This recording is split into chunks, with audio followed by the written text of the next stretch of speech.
It's my English. They got it on. Look, there's a little red light. We're not nervous at all.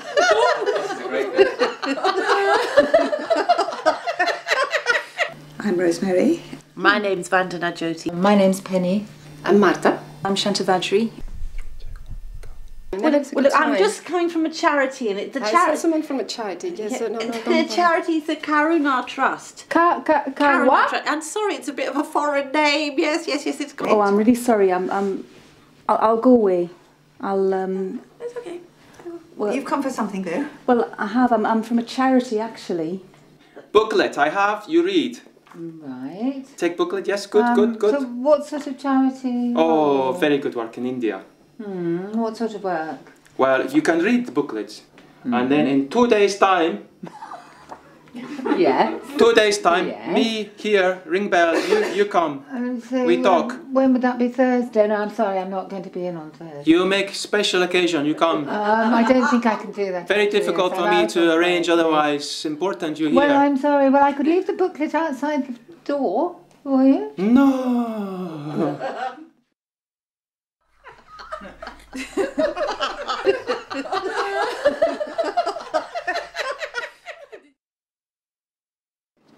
just don't hardly ever do that these days. Funny, yeah. But I just every now and then I really feel like wearing red. Red feels auspicious. No, but not for this. It was the last week of the lead tour. I just felt really want to wear red.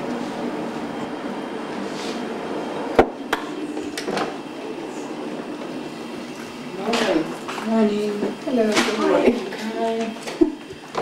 Oh, I'm sorry, I was up so much and I What? hope I didn't wake you too much. Still. Oh, fantastic.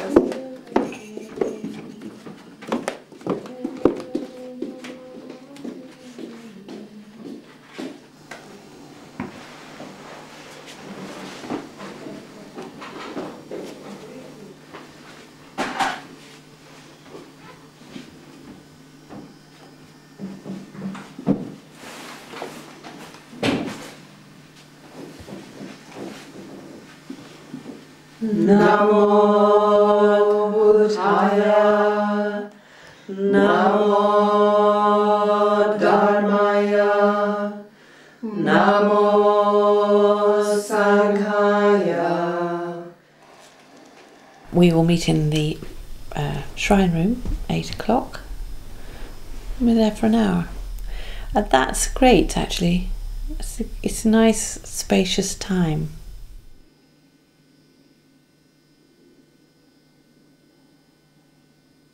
Which chair are you taking today? This one. Okay. Perhaps I can have this one. I knew we'd get training in the morning, but I thought we'd get training to be better door knockers. Specifically focused on, what kind of knock to do and what exactly to say to people. But that's not what it is at all. I mean, there's a bit of that. We should get rid of that in 10 minutes and get down to the real work. Like, who is the person knocking? Or even, is there a person knocking? Dark bits. Alright, my bumper. Tomorrow, who knows? That's fine. Good. There you go. It is on If there. the red light is on, then it's ready for It's action. recording. I need a haircut and yes. Get Rosemary to cut my hair for me at some point. Okay, turn it off. We've been here in Wood Green for 2.5 weeks now, and we've got another 3.5 weeks left. So it's a 6-week period. We've rented this house, and we've got 5 volunteer fundraisers, 5 women, who have given us their time generously as volunteers. We pay their expenses, and we're going to be going out in the evenings to meet the public of North London to solicit standing orders from them. So it's kind of like we set up these, it's like a little community stroke urban retreat stroke fundraising venture, and they're going to learn how to fundraise. But how they learn how to fundraise is the practice. We've turned fundraising into a spiritual practice. Oh, we've turned spiritual practice into fundraising. Of a morning, I'll sit down with the team, and the training is we just sit there and see what comes up. So there'll be a bit of silence for a while, but usually what comes up is what needs to come up. And it might be your responses to the previous night's fundraising. It might be something that happened to you 10, 15 years ago that's been triggered off, and that you can see in your pattern of how you're communicating with people in the evening, a pattern that you've had for a long time. And just by listening to each other and helping people sort of disentangle the knots they've got themselves into and bring clarity, is very healing, and somehow magically that translates into the fundraising in the evenings.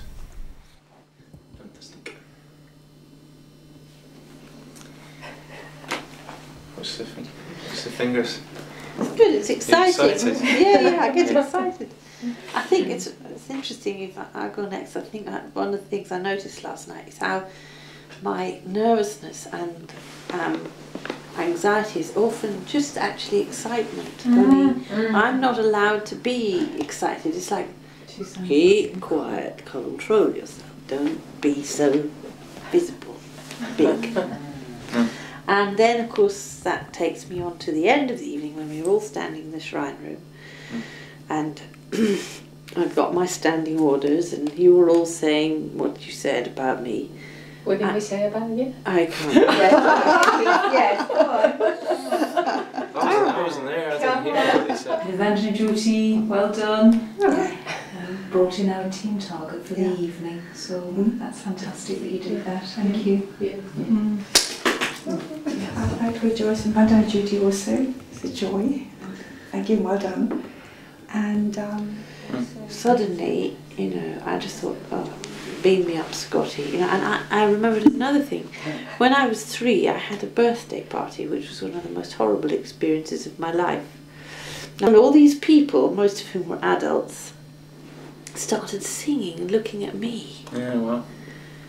And I couldn't bear it. And there was a large cupboard. And there was a little space I knew there was. Like the cupboard was here and the wall was here. Yeah. I just got down and I went in there, in that place. Oh, my stomach's all tensed up. Until they'd stopped. And then they said, oh, they all started to love this. Come on, come out. 3, you're not supposed to know anything about anything, are you? Yeah.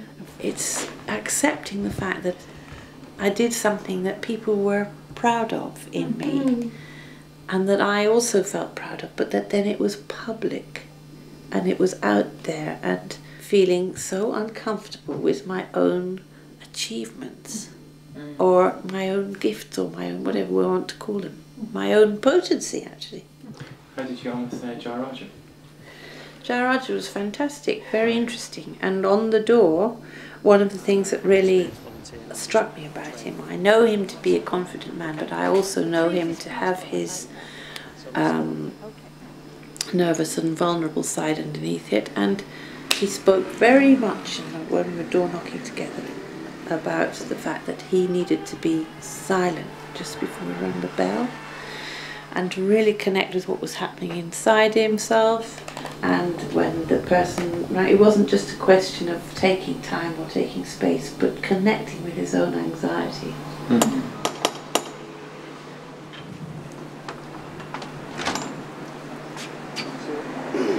Hey. So how did you get on? Yeah, how did you find that? I thought that was very friendly. And we had basically a no to start with. And you just engaged him. But he did it very laid backly. And you kind of went all stuttery at one point, which I liked, because that often happens to me if I'm feeling a bit nervy. But it was kind of ingratiating. I could just see you warmed immediately. You know, I thought, oh, this is a real person. Yeah, I was nervous and I kind of wasn't frightened of showing that. Perfectly clear. Yeah. And then, you know, he was busy, he hadn't got time. You got him talking about his website. You see. I made him laugh by sort of saying, well, you can have a look at our website and give us some feedback. You know, it's kind of like, it's a human being and it's interesting. Because initially he kind of arrives at the door. I sort of like the look of him. Nice guy. Yeah. But he's kind of cautious. And that's kind of quite natural. It's kind of, he's protecting his boundaries. Yeah. And there's lots of people kind of coming. And so you've got to, you know, be respectful of that and also at the same time sort of want to engage and show that you're not threatening him. He said, if you spend the time, both before and after you knock or ring on the door, if you spend the time connecting with yourself, then you stop all the stories that come up in your mind about what might happen. And I noticed that last night. You know, I was thinking, they're not going to answer, they're going to be out, they're not going to want to take a booklet, they're not going to talk to me, they're not going to, or they're going to be cross, all the things that they might be going to be or going to do. And when I just said, no, pay attention to your feet are on the ground. Yes, you've got butterflies in your stomach, but never mind about it. Just notice it. Just breathe. Yes, you are breathing. And then there weren't any stories. And when the person opened the door, there's a completely different response. Every time I remembered. So how was that? It was good because I did make a connection, but it's that initial thing of, you know, I threw some things away. And I think I can identify the crunch point for me now. It's like I've learned to really slow down to start with, although I think I probably still go even more slowly. And I say I'm from a charity, and I like the way you say your name at the beginning, and I thought I'd do that. And then she's saying, oh yeah? And I think, panic. Yes! You're right in your belly, in the nervousness. Yeah. And you're also trying to, you can forget about yourself and just be with the other person. And if you notice they start to drift off, you might even sort of say, I'm losing you, aren't I? And the truth of it will kind of go, no, and they'll kind of sometimes go, no, what is it? No. You know, you're such a naughty boy. What I think about is, let's just kind of make a connection. And I want them to know I'm coming back. And I just kind of want to know who they are.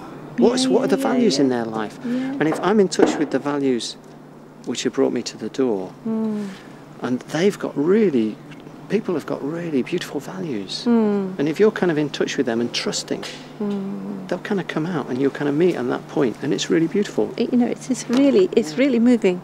I mean, a couple of times I've ended up in tears nearly. Well, I have been in tears knocking on doors, you know, so, and in people's houses, you know, it's kind of, and it's okay. So touching. It's okay, especially from your perspective. You know the projects, and it's kind of like keeping in mind. The other thing I like to keep in mind is, I am knocking this door because those kids can't. They're not here to knock on the door. And if they knocked on the door, the people would say, come in, you know, live here, you know. You know, they would kind of want to make that connection. So I'm doing it on their behalf.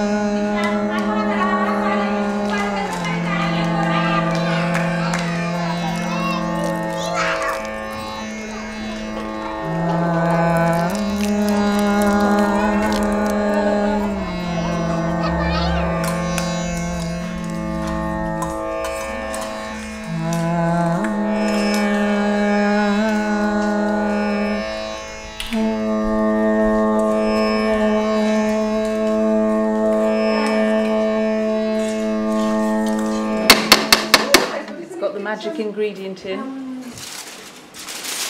Stick your nose in, you'll know what it is. Basil. No. Stick your nose in. Do you think it's properly mixed? Because you know what they say, don't you? It smells good. You're not supposed to stir the oil in. No, have you not seen the magic ingredient? Oh, thank you. you. The For oil. Mum and Dad. The oil keeps it. Yeah, I meant to. This I only learned that recently. is the magic ingredient. This is why Peter's paprika. Rosemary's. This is Rosemary's husband, Peter. When I went to their house in Saltford near Bristol, he'd made 2 dishes with this stuff in it. This is gorgeous. What on earth is it? She said it's a special Spanish smoked paprika. It's like peppers. I know, Yeah, it's it's smoked. smoked. Yeah. Do you have a Fantastic. moment? That's just done our checking in for the morning, which was, as always, a wonderful experience. To get so much inspiration from the other women and from Anjika, who's a delight. And I'm feeling pretty positive this morning, although I'm always guarded about positive, negative, but I'm feeling, let's say, more comfortable with myself. Had quite a good and positive evening yesterday, and like every day I just feel I've learned so much this morning listening to everybody, and we've laughed. It's been wonderful, and now we're going to do some parody, and I'm really looking forward to that. But we had to speak in English at the end. It just wasn't working. Very strange, but Okay. So, power of day role plays. So we just do it here. So we'll have a door. This is your door, and I think people can find role plays difficult. They particularly don't like people watching them. It's like often they'd rather just go out of an evening and do it on their own. And that's one of the nice things about Karuna is that you go out in an evening and you're off on your own. Nobody's watching you. But doing it in the house during the day with people watching can be excruciating for people, particularly if they give themselves a hard time internally and suffer from the curse of perfectionism because they want to do it right, and the idea of making a mistake is excruciating. So it's about getting over that little resistance, and I'm just trying to encourage people to make mistakes and just enjoy making mistakes. It's like we don't play anymore. It's like you learn by playing and doing things wrong and trying them out again. So it's like role play is play, and people learn a lot by that. Oh, there is someone at the door. oh yes. Hello. Good evening. I'm really sorry to disturb you. Oh, it's all right. You're not disturbing me. Is this a good time for you? Well, it depends what you want, really. Yeah. Well, I'm from a charity, I'm afraid. Oh, a charity? Which charity? Yeah. We're called the Karuna Trust. Beg your pardon? Yeah. Oh, good evening. Yeah, I'm from the Karuna Trust, and we're a small charity doing very good work in India with the ex-untouchable communities. Yeah. You know about them? No. Right. Okay. Well, all I'd like you to do this evening is to take this booklet, which tells you all about us. Very good projects we do. Jane Judy Dench is our patron. You've heard of her, have you? I found it alarmingly easy to be a very apologetic fundraiser and to be an agenda-driven fundraiser, and I realised that those are the two positions that I've been sort of oscillating between.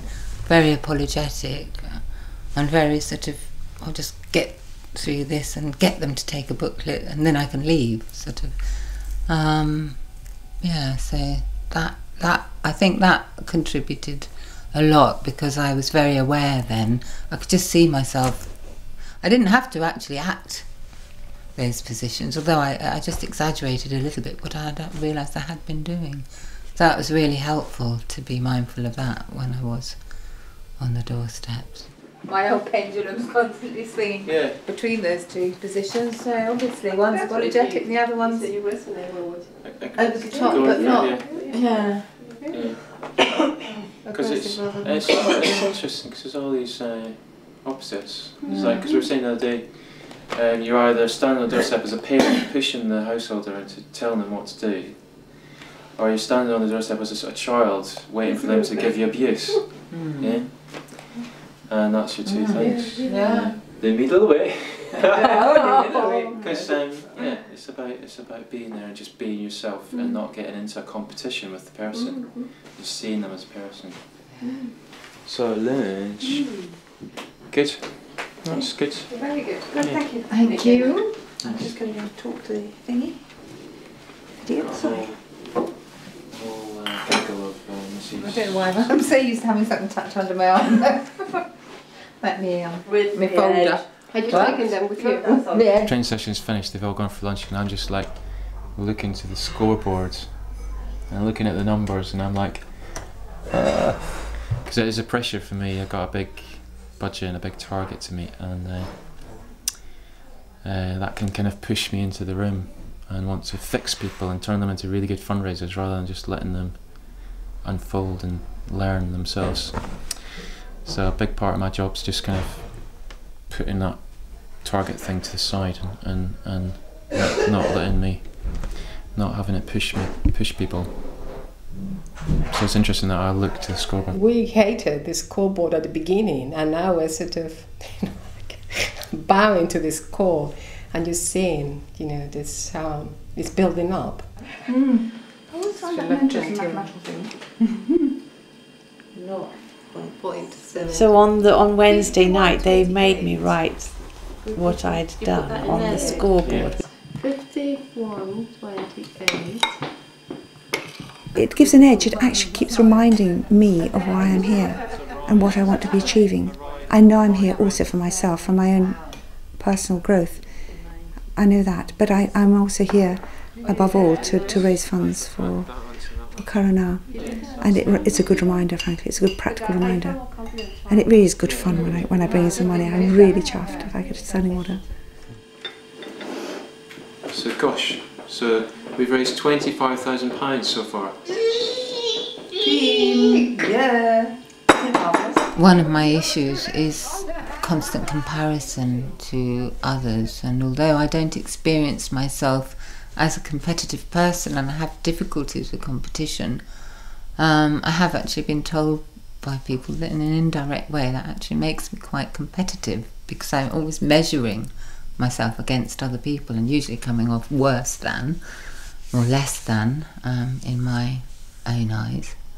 So I saw the scoreboard as something that was going to actually heighten that, and I thought, well, I have enough difficulty with this issue. I don't want that there in my face, sort of making it worse. But in actual fact, that's not what's happened at all. We are having cheese on We could have halloumi cheese grilled, marinated halloumi on Saturday. Yeah, and we could have hummus and we could have all the Greek stuff. And something about this coming together with this really focused common goal that we have, and the openness with which we've been sort of sharing our difficulties. And I found myself again and again surprised of talking what seems to be very intimate issues with, people who 3 weeks ago were strangers to me, really. So, have a great afternoon, evening, everybody. Give them heaven from me. I'll see you all later. That's away in the country. I'm thinking back to my childhood.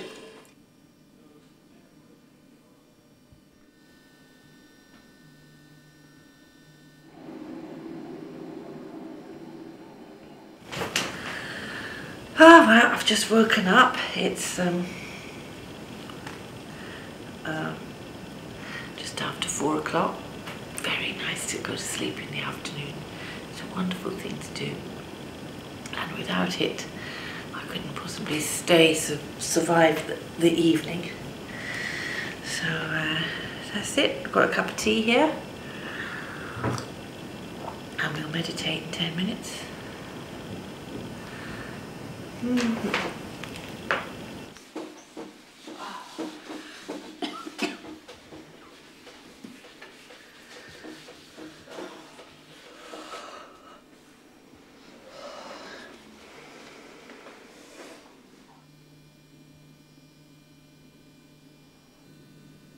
What I take from my meditation practice is a clearer sense of myself, my physical self, and where I boundary myself, where I make a boundary between myself and the people I meet. A sort of physical sense of my edge as I relate to you or to the world or to the people outside. And just sitting with that and keeping it in a kindly awareness means I notice it starts to change, and it's on the shift all the time. Because I started here in Club Road, and I've been up here, I've done all of this, done that was a nice little street. I've had one good standing order from there, and likely hopeful to get another couple, so I think we could definitely do that on a regular basis. So I'm going to go up here tonight and then just do this, do the outskirts of this, and then come back across here and then come back that way. So I'm sort of like doing a little circle. Bye, folks. Bye-bye, Marta. Penny, Marta. Adios. See you later. Tiger.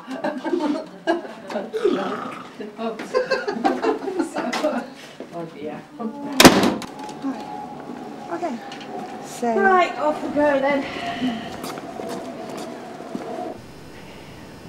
Y después de nuestro ritual ya estamos alistándonos para irnos. Quién sabe, nos espera lo desconocido en las calles de Londres. Una nunca sabe qué es lo que va a encontrar detrás de... Bueno, va a encontrar gente detrás de esas puertas, pero nunca sabe qué es lo que va a pasar. Y eso es lo excitante del asunto. Esperemos qué pasa. Bye. Okay, cello. Cello dilla dari cello. Let's go.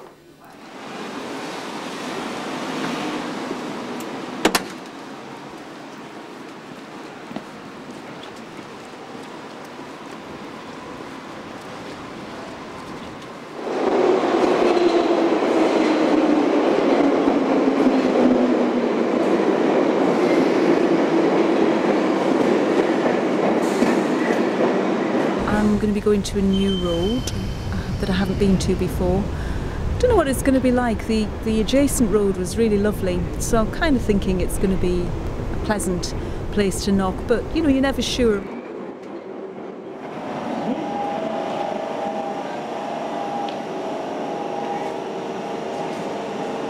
Whenever I go to a new place, I can feel a bit uncertain, a bit kind of self-conscious, I suppose. I think something about the quality of the interaction is what makes for success as far as I'm concerned. And sometimes I can have more influence in that than others. Fundraisers are going to meet people from all walks of life. I mean, that's one of the great things and the great challenges about fundraising. It's like you'll meet old people, you'll meet young people, you'll meet people retiring, people having just had bereavements, people just having had children, people who are depressed, people who are happy. You know, because meeting 1,000 people in 6 weeks does broaden out your sense of humanity. You're actually interacting with these people. So it's kind of like a great excuse to meet such a broad section of humanity. Confidence is like the X factor. If you can believe, walking up the path to ring the bell, that somebody's going to answer and be interested in you, and it's likely that they're going to sign up to the charity, then I think that's is much more likely going to be the case. One of the things is it's lovely to sort of see it as almost like a work of art or a dance or something. So each door you come to, you know, can I dance with this person? And what steps will they want to dance? And let's see if I can work that one out and dance with them. And maybe they will dance with me. And I think that sense of it being a bit of an art is what keeps me wanting to do it. I don't know, have you been to India yourself? Or? No, never. It's the connection they make with the fundraiser that will then mean they read the fundraising booklet and then make a connection with the charity. But the first thing is the connection with the fundraiser.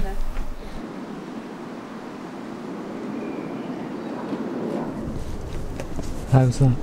Well, that was a lovely street, very friendly people, a lot of people wanting to have a bit of a chat, and very open, and you know, the usual sort of, oh, I'm not sure whether I can do a standing order, and you know, the not normal responses that one gets, but people seemed open and gentle.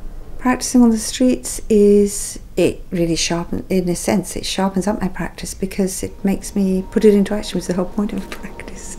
So anything that crops up, I'm just sort of aware of it as in ordinary life. The whole thing is the stuff to practice with, really. And I think I'm more aware of my responses with everybody. And I find myself more readily engaging with people in the street. Hello. Hello. Hi.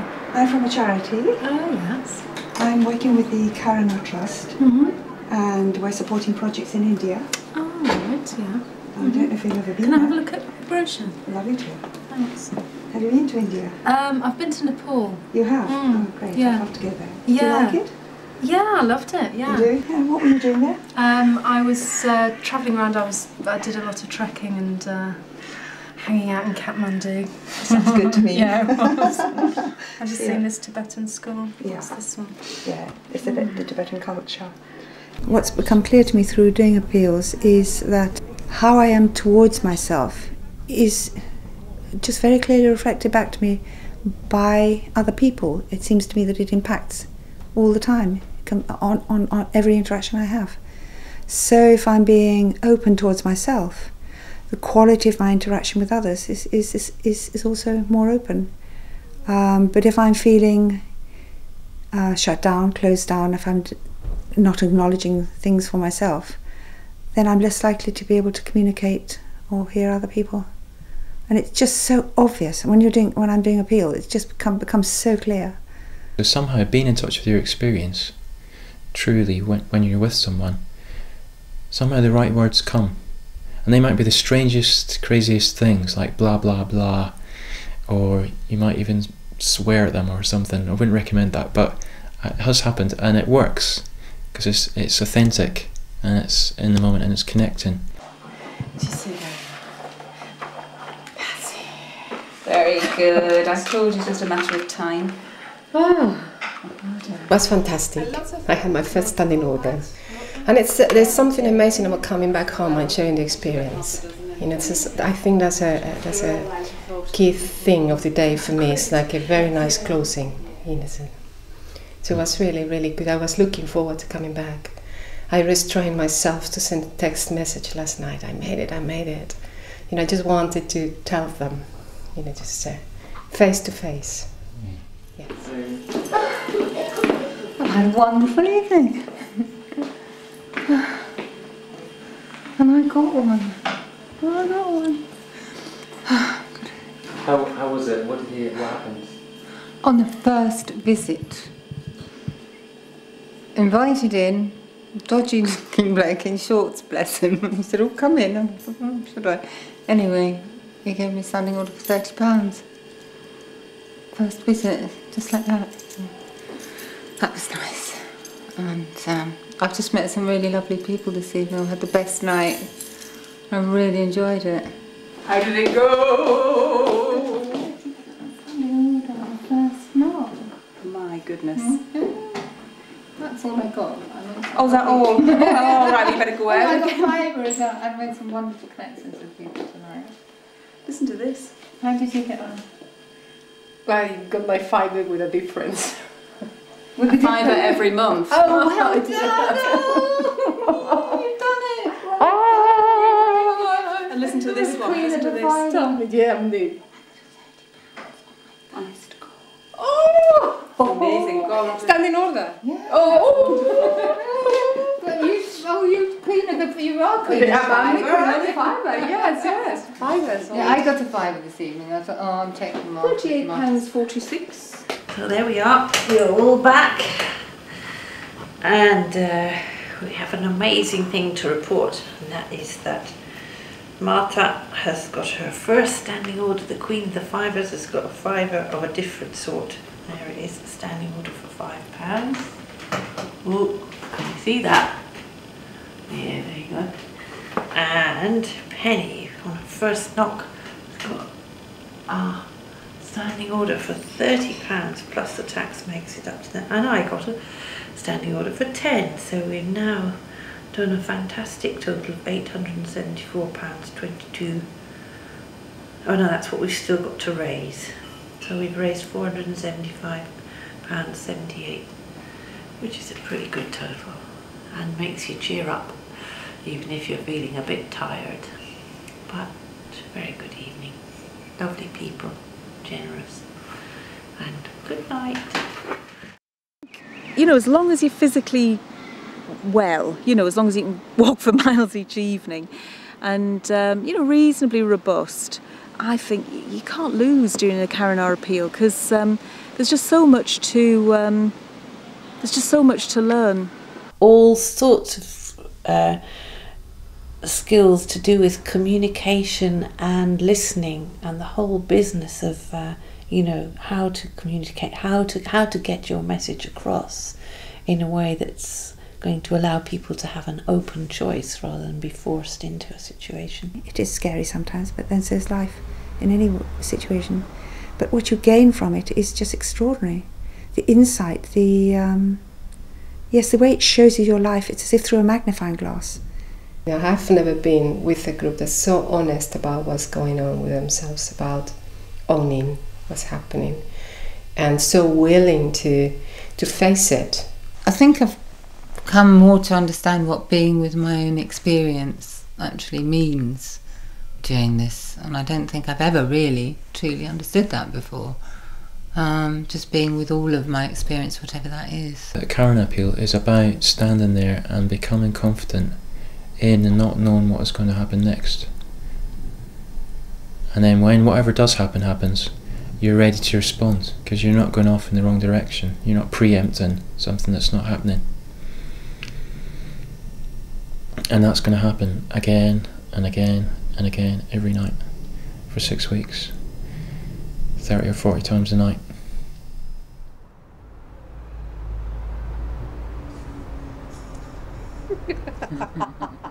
That's not fair. We're going to look like in India, you know, everybody's very, very serious in the picture. Very stiff and sort of. I'm having my photo. There's a bee! Oh. They've sent that bee on purpose, you know.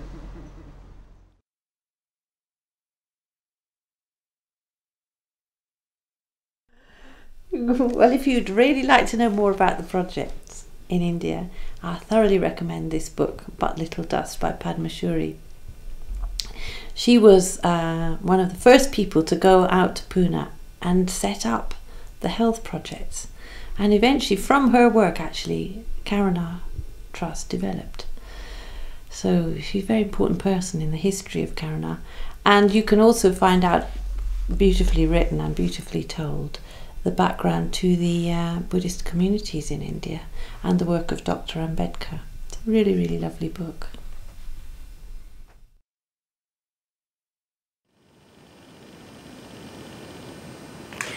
Dr. Ambedkar and Buddhism by Sangarachta. Bit of a plug. Very inspiring story, and if you want to find out a bit about the background to Karuna, Karuna appeals, the untouchable struggle in India, give this a read, it's all in here.